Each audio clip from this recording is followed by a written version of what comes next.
DeBusschere on the line. 3 chances to make 2. DeBusschere 8 points, 4 out of 8 from the field, 3 rebounds. 3 to make 2 here because they are in the penalty situation, and Bradley will come back into the lineup for New York.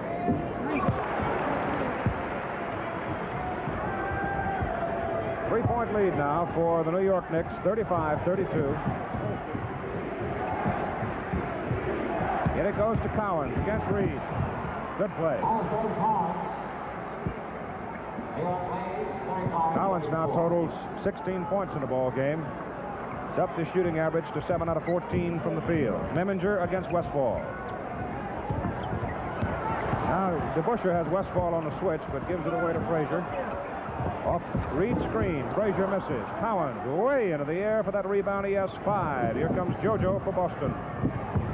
Little pause in his dribble, puts it up. Foul on Meminger, and White will shoot 2. Third personal on Meminger. And Paul Silas returns to the lineup, replacing Steve Kuberski. Dave DeBusschere is out, and Jory Lucas is in. A change for the New York Knicks. There's Luke number 32 coming in. Bill Jackson coming off the floor. As Bill Bradley returns to the lineup, and Dick Barnett is off the bench and will come in, replacing Meminger. Round of applause for Jackson leaving and Barnett coming. I think when you look at the quality of the players that are coming off the New York bench, they're one of the deepest teams in basketball. Right.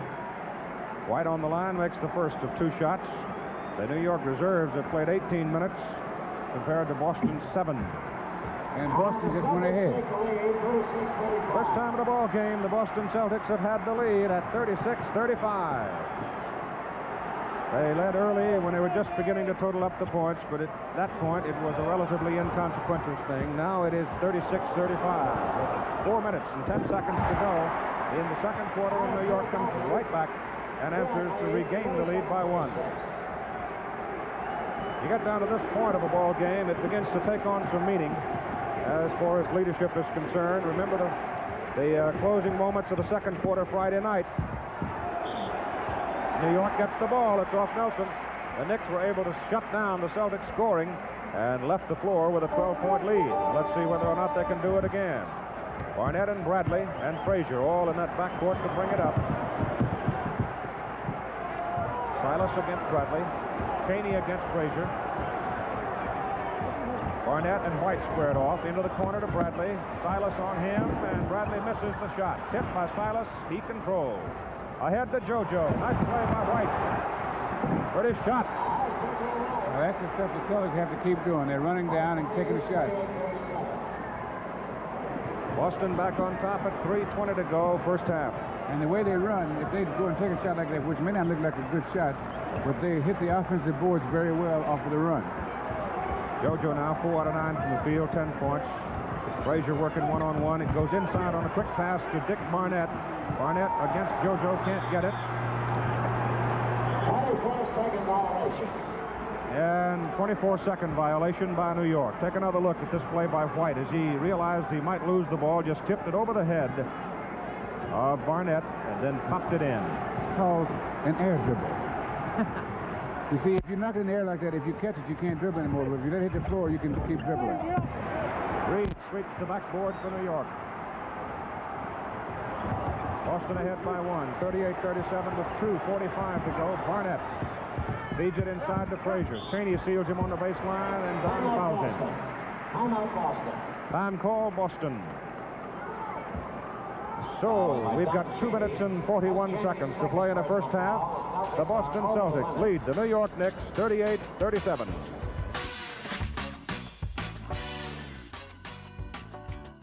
Welcome back to the Vault, where we're living life in 1973. When the Knicks acquired Earl the Pearl Monroe from the Bullets of Baltimore, they knew they were getting an awesome player, but they didn't know something else that they were getting. A guy by the name of Marvin Cooper also came up I-95. When they called a timeout at Madison Square Garden, suddenly he would appear behind one of the baskets in the aisle, and he would dance. And he became known as Dancing Harry. Traditions, one of the things we love about sports, and Dancing Harry became one of the great traditions in 1973.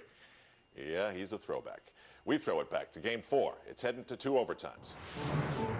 And in chaos, John Havlicek right there.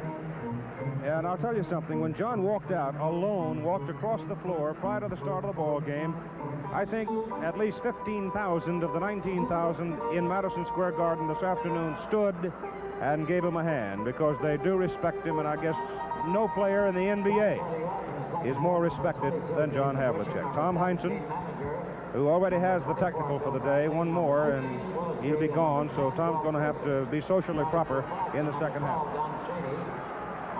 And inoffensive. The starting lineups now as we come to the start of the third quarter. Cowens, Chaney, White, Silas, Nelson for Boston. Cowens against Reed for New York. DeBusschere, Bradley, Frazier, and Miminger. Earl Monroe is out of the New York lineup with a bruised hip. Nelson inside, number 19, goes to the floor, almost loses it, does lose it, but Paul Silas wrestles it away, gives it back to White. White misses the first shot of the second half, and Frazier on a breakaway. The Knicks are down by 4.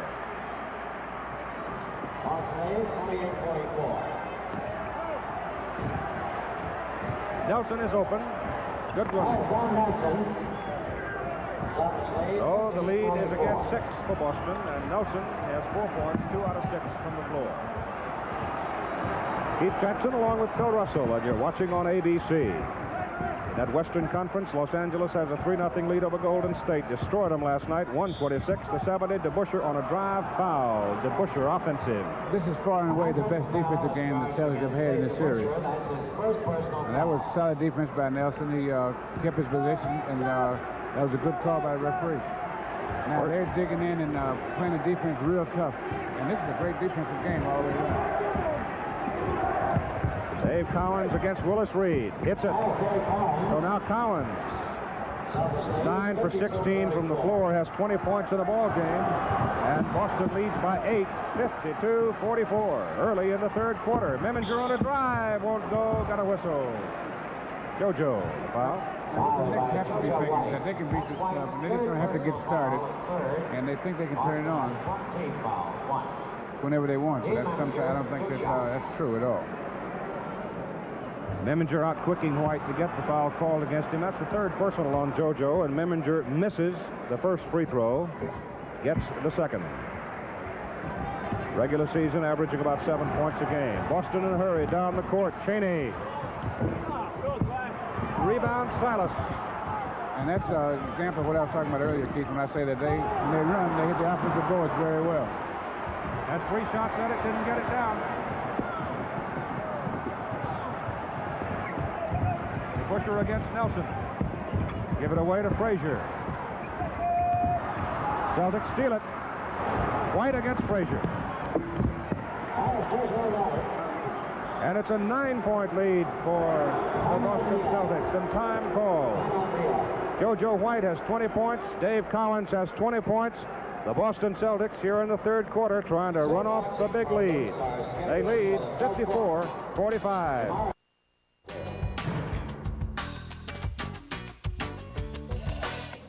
Holtzman was the coach, and his major thing was defense. And sometimes the team would get into a huddle at a timeout, and they had the ball, and Holtzman would ask some of the players, including Bradley, what do you want to run? So the players were sort of running the offense, and Red was smart enough and had enough possession of himself that, a loss of ego, I guess you'd say, to let the players do what they want to do. And he ran the defense, and of course, they were famous for the defense and for hitting the open man. You could have a play, but you got to hit the open man too. And that's what they were famous for. And they came back and they won another championship. But they very well could have won 4 straight championships. Boston Celtics have run off 6 unanswered points here in the third quarter. Now, the Celtics came out running the second half, and that's what they're going to have to do. At this point, they have control of the game because they're setting the pace. They're playing tough defense. Offense are taking off their running, even when they don't have a fast break, which they have to do. And Cowens and JoJo are keeping them in the ball game scoring-wise. All right, New York wearing the white. The Knicks are playing careless, too. They've thrown the ball away more times today than they usually throw it away in the game. They had Bradley wide open as they set a double pick for him, and he couldn't drop it in, and Boston comes out with it. Willis Reed picks up JoJo on the mismatch. JoJo slips loose, misses the shot. Rebound, Paul Silas. Tries to feed it inside to Nelson. Nelson was there, but didn't expect the pass. Again, I have to emphasize that when they run, they hit the offensive boards very well. Because the defensive man doesn't have a chance to really set up to screen him out, to keep him off the offensive board. DeBusschere's outside. Missed it. Rebound, Silas. Paul Silas with 14 rebounds in a ball game. White brings it up. Boston 54-45, 9-point lead. Almost throw it away. Inside, good pass, Nelson. Inside, Chaney. Got it. 11-point lead. They've scored 8 straight points. That's the biggest margin of the ball game for either team. 56-45. Willis Reed's favorite shot. Willis has 8 points in the ball game, 4 out of 6 from the floor. Cowens dribbles it into front court, goes to Chaney, throws it away. That was a pass that had to be perfect. It was not. 12-9. New York the edge in turnovers. Chaney reaches behind and slaps it away from Memminger. Notice the New York crowd, how they come surging up with a roar each time the Knicks bring the ball down the court. 8.5 minutes to go, third quarter. Boston 56-47. Reed in his favorite spot. Shoots over Chaney. Missed the shot. Nelson has the rebound for Boston. Celtics walk it up. They'll set a play this time. Silas picks it for White. Cowens looking for the hook. Reed knocks it away. And those Knickerbockers are not shooting well. Boston has That's because their rhythm is off. When you're playing at your own pace, then you shoot much better because your timing is there. When you're playing the other guy's pace, then your shooting suffers because your timing just evaporates. And shooting is dependent a lot on timing and confidence.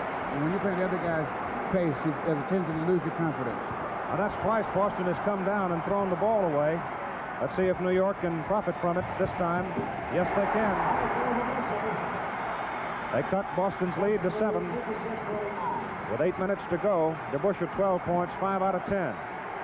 Twice Boston's tried to take it on the lob to the baseline. We got a foul blocking on Willis Reed. Third personal. Want to know what blocking is? Watch number 19 in white. That's Reed's third personal foul, 3 on Reed. First and goal to go. Has 1 team foul, 1. Another look at it from a different angle. See him stick his leg out.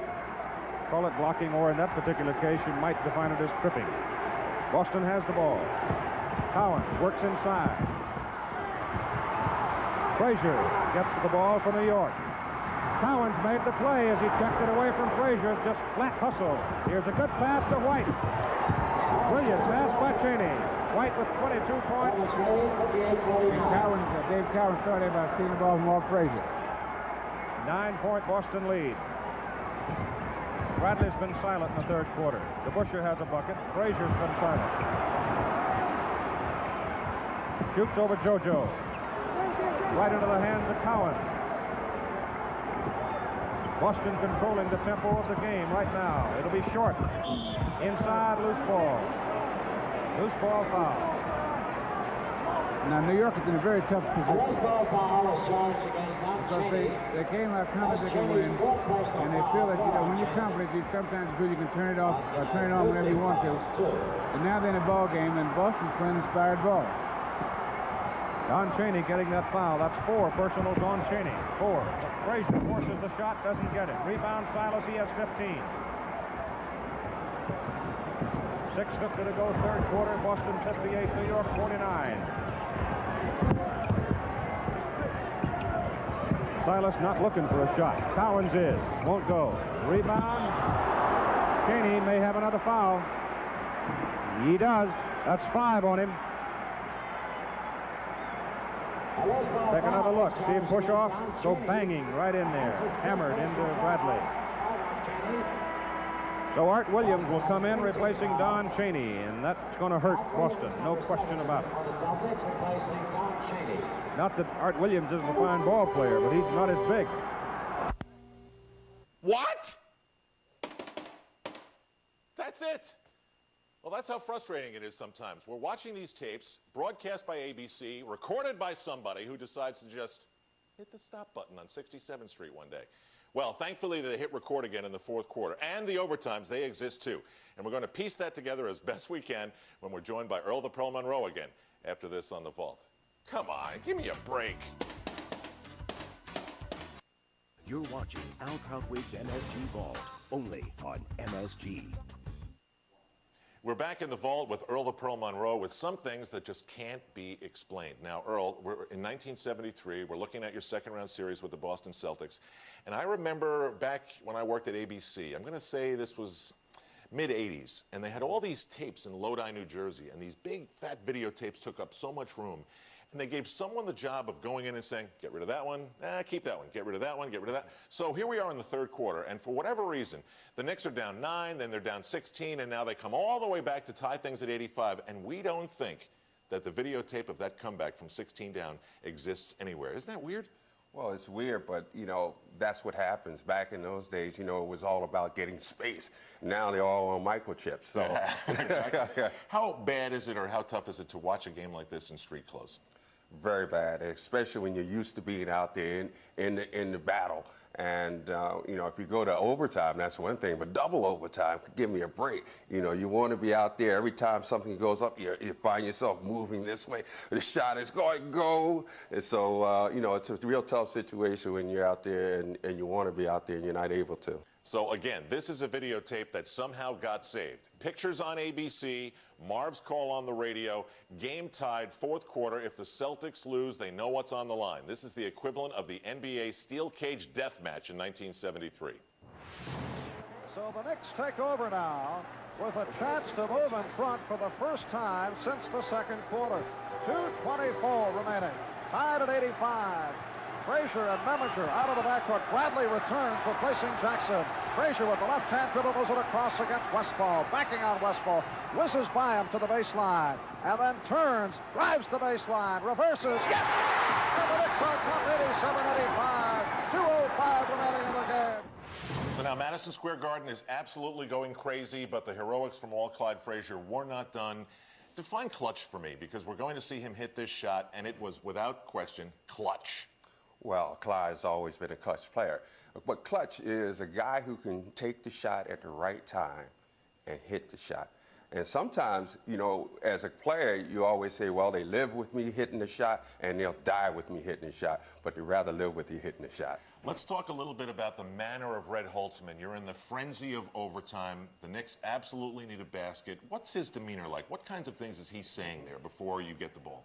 He's saying, you guys are horse. Well, I can't say that. No, he has a real cool demeanor in huddles because, you know, he's got a lot of veteran players, and he always asks for advice from this guy and advice from this guy, and then he'll come up and say, okay, you do this. But, you know, he was a very good tactician, and, you know, that's the reason why we were able to play the way we played.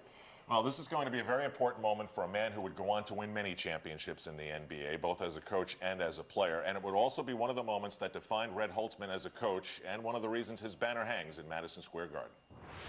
The Knicks were looking for a foul on White in the backcourt as Frazier penetrated through a crowd. Westfall commits the foul, 11 seconds remaining in overtime, and Jackson on the line for two. A clutch situation for Phil Jackson. The Knicks still not doing it on offense like they normally play when they play well. And again, I have to repeat, I can't believe they're where they are right now, the way they've been playing. First by Jackson is good, 101-100. Now the second. Up with the left hand, and it is good, and we're tied at 101. Celtics look to inbound. Goes to Cowens, 9 seconds remaining. To White. White to the midcourt line with 5 seconds. White across the line, racing with Frazier. He's to the corner with 2. He pops short at the buzzer.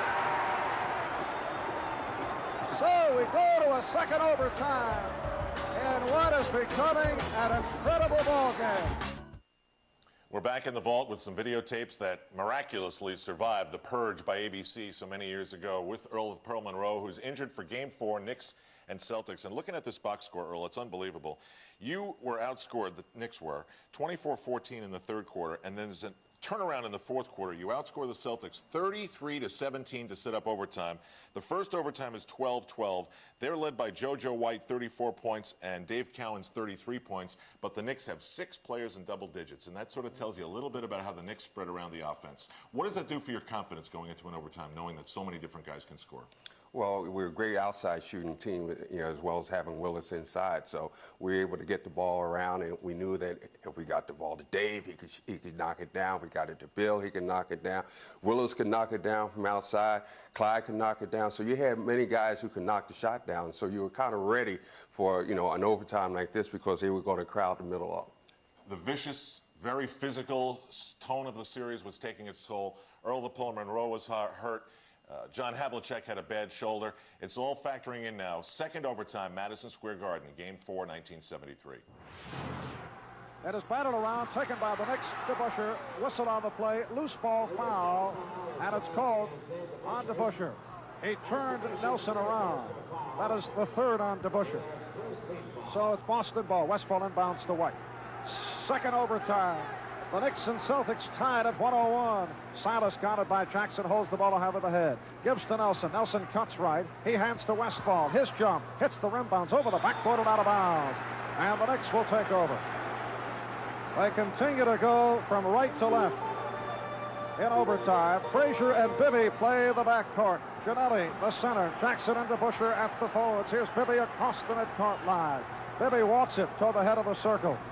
Guarded by Westfall on the right. Frazier's got to be a very tired ball player. Clyde to the pivot line. Backing on White. Turns for the jump. Yes! And the Knicks lead by 2, 103-101. White out of the backcourt. White across the midcourt line. White to the head of the foul circle. To Silas on the right. A battle between Cowens and Gianelli down low. Silas cuts left. Nowhere to go. Played tight by Jackson. Cross court White. White has the ball stolen by Jackson. Racing ahead of the field, nowhere near him. He drives and lays it in. Bill Jackson took it out of the hands of JoJo White. The Knicks by 4, 105-101. Now the Celtics to the forecourt. Westfall across the midcourt line. Driving past Jackson, a running hook, no good. Rebound. Jackson protects it, looking for help. Now puts it on the floor, gives to Frazier. Frazier walks it across. Phil Jackson, who has been one of the heroes of this playoff. Here's DeBusschere's side jump. Hits the rim, bounds away. Rebound Cowens. The hook pass to White. White across the midcourt line. White along the left sideline. White to the left side of the circle off the screen. The jump. No good. Rebound. Back tap. Kept alive by Westfall. To the corner Nelson. His jumper. Good. 105-103 the score. 3:20 remaining. We are in second overtime. Bibby across the midcourt line. Bibby along the left sideline. Hands to Frazier. Frazier to the head of the foul circle. Cuts left. Out of the corner. Met by Cowens. Jump. Rims the basket. Rebound White. Boston ball. They try to break. White across the midcourt line. Leads Westfall. It's broken up by Bibby. Tries to save it, but he's out of bounds. It's almost as if the Celtics, known for their run style, are laboring to run. These are two very tired ball clubs, particularly the guys who have been able to remain from the start. Westfall inbounding from underneath his own basket. Gives to Silas in the corner. To the right side of the circle, met by DeBusschere. Holds it over the head. Hands to Nelson. Nelson cuts left. One bounces to Cowens. Makes his move on Gianelli. A turnaround hook. No good. Whistle on the play. And a foul call. Gianelli hit with a push. John Gianelli, the man of the moment right now, because he is guarding the league's most valuable player, Dave Cowens. Gianelli, a rookie. Cowens, just feels as though he can eat him up, although he's got to be careful with 5 fouls. A very key matchup right now and a big moment for John Gianelli. 2 for 3 thus far for Cowens from the line. His first good. Cowens with 31. The high point man is Frazier, and he has 35 points. White has 34. Here's Cowens second. He can tie it. It is up. Good. 105 apiece with 2 minutes and 45 seconds remaining. We are in overtime number 2. Frazier and Bibby out of the backcourt. Frazier to the forecourt on the right side. Leaves it for DeBusschere. Holds the ball high over the head. Returns to Frazier along the sideline. Holds it up high. Down low to Gianelli. He turns, running one-hander short, but a foul. He was held by Silas. That is only the second foul on Silas, which indicates that he has not been very involved this afternoon. Silas usually aggressive, usually picks up fouls, but again has been invisible, as was the case Friday night. Silas with only 5 points. Knicks have to settle for the good shot now. They had a 4-point lead a couple of seconds ago, and Clyde came down and took a rush shot. Dave DeBusschere did the same thing, which is unusual for him. So they better wait for the good shot now if they want to take advantage of this situation. Gianelli misses the first, going in 1 for 3 from the line in a playoff competition. We have 2.5 remaining, tied at 105. Now Gianelli gets set for the second. It is up with the right hand, and it is good. 106-105. The Knicks by 1. The Celtics out of the backcourt, moving left to right. White to the midcourt line. White to the right side of the circle, pops a pass for Cowens, takes it away from Bibby, lays it up, no good, but a foul. Foul on the play, and Cowens will go to the line for 2 shots. Several Knicks ganging up. Jackson committing the foul. That is his first. Cowens 4 for 5 from the line. Has a total of 32 points. It was a, in those days, it was a hippie, I guess you'd say. And I wore a big sombrero, wore like a Mexican shawl. And he was smart. He was funny. He was into Zen at that time. And you'd go in the locker room, and you see him over in the corner meditating. Nobody else was meditating. And I remember that he did a book at that time, and he gave the book to Red Holtzman. He gave a copy of the book to Red Holtzman, and he wrote in it some kind of philosophy. And Red kept reading it over and over, and Red Holtzman could never understand what Phil Jackson had written in his book. And that was Phil in a way. I mean, he was out there, but he was also a part of things. He was also a lot of fun, and he was smart all the way back then. The Knicks on top by 1, 106-105. As Cowens gets set, here's it from the crowd. His first, no good. So that evens up on the Gianelli miss. Now here's the second. Cowens takes his time, pops it up, and in. We're tied at 106. And the Knicks come out of the backcourt. These two ball clubs now look like they're moving in slow motion. Bibby moves it across. Bibby to the head of the foul circle. Gives to Frazier on the right. Has the jump from 20. No good. Rebound, Gianelli. Hands to Bibby from the corner. Does not shoot. To DeBusschere from 20. The jump. Yes! And the Knicks lead by 2. 108-106. 2 minutes remaining in overtime, 2. Here's White out of the backcourt. White across the midcourt line against Frazier. Has no acceleration left. White to the right sideline. Holds up the dribble. Looks for Cowens. Snaps it down low. Cowens drives. Shot blocked by Gianelli. The ball knocked out of his hands, but a foul. Foul on the Celtics. Maybe Cowens. Let's see. The indication from Jake O'Donnell. The ball was knocked away from Gianelli. It is Dave Cowens. And Cowens has fouled out. Gianelli with the block against a very tired Cowens. I had just mentioned that White has no acceleration. And John, you look at Cowens, he tried the wheeling move, but he had nothing left. And Gianelli was able to smack it away. Gianelli knew Cowens' move. Cowens gets that ball low, and he wheels to go baseline. Gianelli beat him to position. He made a great play. Cowens charged him. Gianelli got the ball. Cowens instinctively reacted and fouled him, no question. Now Gianelli on the line, 1 for 2 from the free throw line. Cowens has fouled out. Henry Finkel has come on. Gianelli hits the first. And the Knicks lead by 3, 109-106. A minute and 43 remaining in overtime, 2. Now Gianelli again. It is up. No good. Rebound. Finkel stepping in front of Bibby. The Knicks lead by 3. Celtics out of the backcourt. White across the midcourt line. Holds up at center court. Sends to Westfall along the right side. Westfall cuts left. He's wide open lane. He drives. Whistle on the play. And an offensive foul is called. The Knicks opened up on the left side for just a moment. And then they closed it. And Westfall is called for a time. A minute and a half remaining. Overtime 2, the Knicks on top, 109-106, looking to go up 3-1 as Frazier walks it across. Sends to DeBusschere on the left sideline. DeBusschere to the head of the foul circle. Cuts right, driving hook, yes! 111-106 the score with a minute and 15 remaining. West ball inbounds. Gives to White.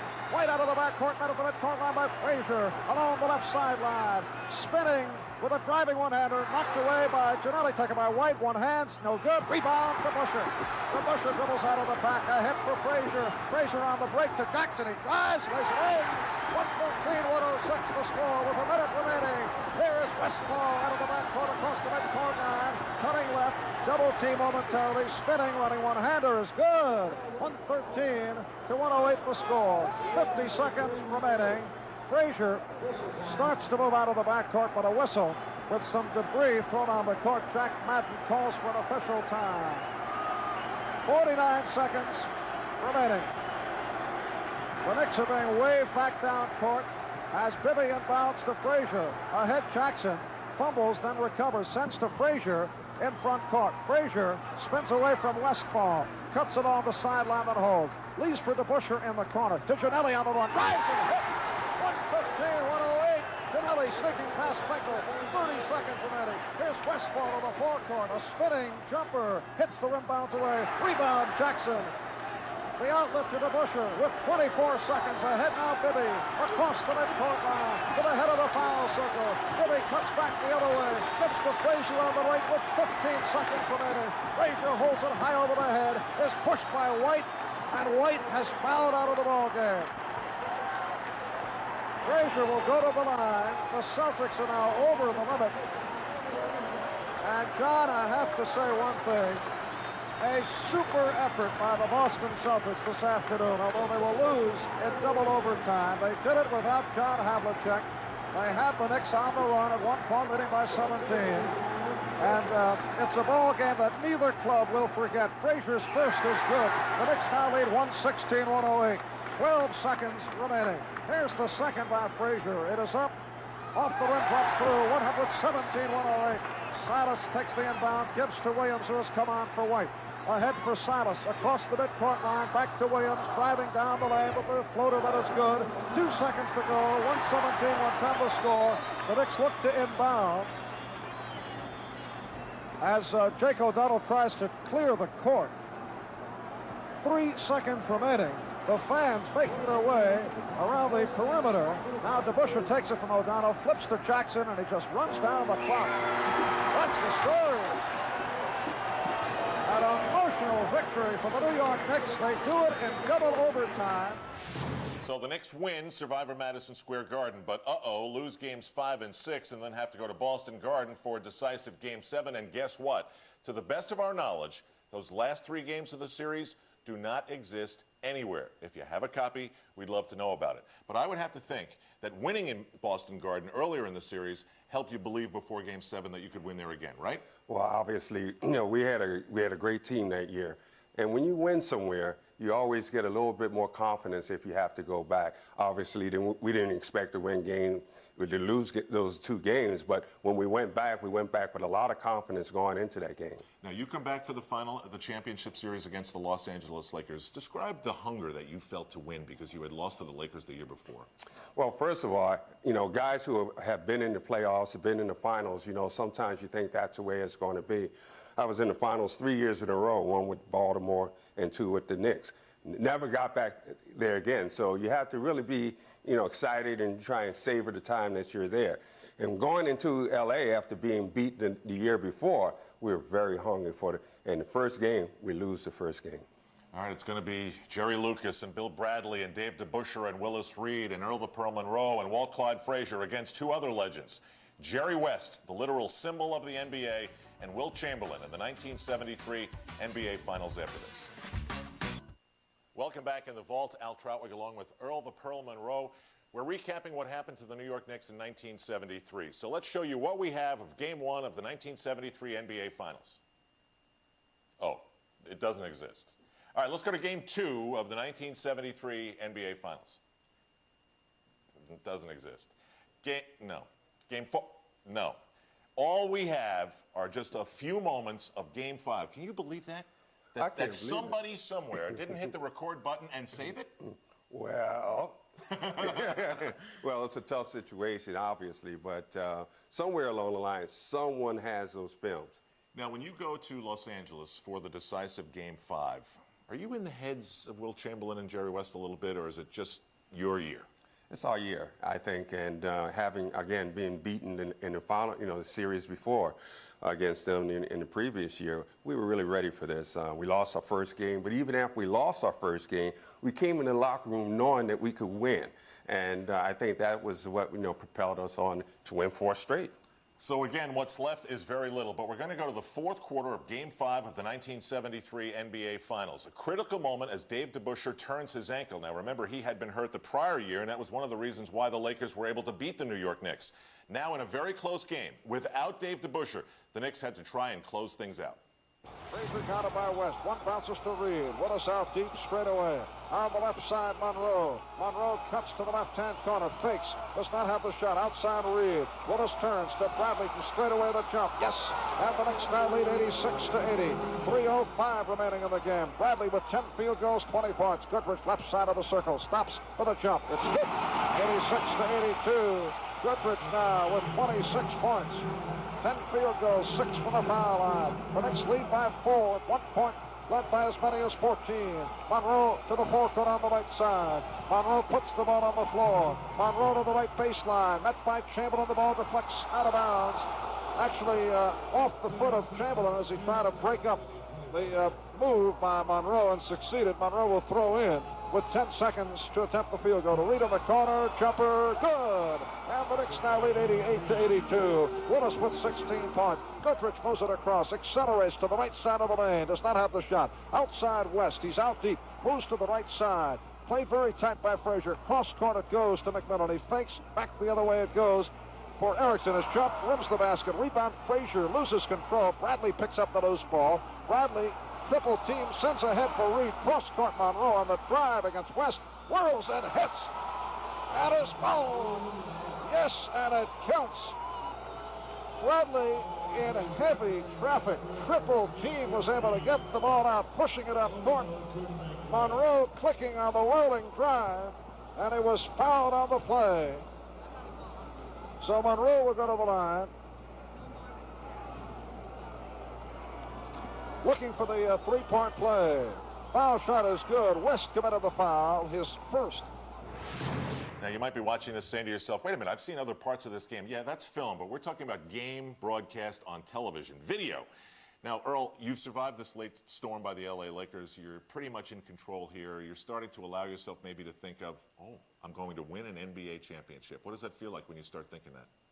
Well, it felt great. Obviously, one of the reasons I wanted to come to New York was to win an NBA championship. But, it's so strange. Again, there you go. It makes a difference. Yeah.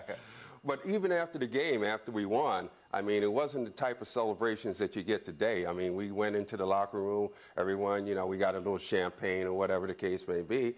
We all went back, and I can remember Dean Memringer, who was my roommate at the time. They don't have that today. We just went to bed, ordered some food, went to bed, and that was it. No celebration. Look how businesslike the Knicks are. There's that famous photograph from George Kalinsky of Bill Bradley leaping into the arms. It lasts about a half a second. The Knicks looked like they had to rush into the locker room as fast as possible. Here are the final moments and the little video that we have of the final game of the 1973 NBA Finals. West will throw in. Jumped at by Frazier. Gives to Goodrich. Gets the step. He drives. Knocked away by Monroe. Picked up off the floor by Reed. He's double teamed at the baseline. Gives off to Bradley. Bradley to the midcourt line. Beautiful play defensively by Monroe. Swatting it away from Goodrich on the drive. 35 seconds remaining to the Knicks' second World Championship. They lead 96-91. Monroe to the left side. Gives to Bradley. Bradley makes his move on the sideline. Moving towards center court. Spinning. The ball knocked away. He recovers. Gives to Reed with 6 on the 24. To Monroe in the corner. He drives. Lays it up. It's knocked away. They say goaltending on Chamberlain. So the basket counts, credited to Monroe, and the Knicks now lead 98-91. 20 seconds remaining. Goodrich racing a one bounce for West on the drive. Running hook, no good. Rebound battled around, taken by Jackson. Spinning at the foul line. The ball knocked away. He is fouled in the backcourt. And the Knicks bench, sensing the victory, going a little bit berserk, John. All smiles with 13 seconds remaining. Phil Jackson to the line at a 3 for 2. It's a backcourt foul. It's a great picture over there because the Knicks bench is nothing but happiness. And Red Holzman is standing there like it's the fourth game of the series and they're down 3-1 or something. He's coaching away like crazy right to the end. Jackson hits on the first. Now here's the second. It is around the rim, drops through. The Knicks now lead it 100-91. Lakers to the forecourt. A pass battled away by Frazier. Frazier to the midcourt line with 8 seconds. Frazier to the left side of the circle, down the lane. Hands to Monroe. The whirling move, no good. Rebound tipped in by Jackson. Now the Lakers fire down court. Here's Chamberlain taking it. He drives and stuffs with 1 second to go. The Knicks will inbound. Bradley is told to inbound the basketball. He does to Reed. Willis hooked by Bradley, and that's the story. The New York Knicks have defeated the Los Angeles Lakers by the score of 102-93, and they race off the court here at the Forum in Los Angeles with the 1973 World Championship, doing it in 5, reversing the scene of a year ago. And that is the last time that the New York Knicks won the NBA championship. They arrived home to thousands at the airport, had a ceremony at City Hall, and eventually, because of that win, Earl the Pearl Monroe's number 15 was retired at Madison Square Garden. When you sum up all that, the championship, being a Knick, the number being retired, what do you think of? Well, just a great end of a career. Obviously, I played a few more years here in New York with no luck, but you know, it's just a great feeling being here playing against the guys that I used to play against in Baltimore and beating them, and then coming here. I think that's one of the real good things that happened to me. Did you and Clyde, even now as you work together at Madison Square Garden, ever have a chuckle and say, I guess we can play together? Oh, well, we always talk. Everyone always asks us, you guys, were you really close, or were you really this or what? Well, we always said we had so much respect for each other that nothing else, really mattered. We were able to play because we were basketball players who understood how to play the game. We were professionals, and that's the thing we try to get across to the young kids today. Be professional about what you're doing. Our thanks to the legend, Earl the Pearl Monroe. Do you have home videos or home movies about games back in the day? We'd love to share them with everybody out there. Go to msgnetwork.com and click on The Vault with Earl the Pearl Monroe. Al Trawick, thanks for joining us here on MSG. We love sharing the memories.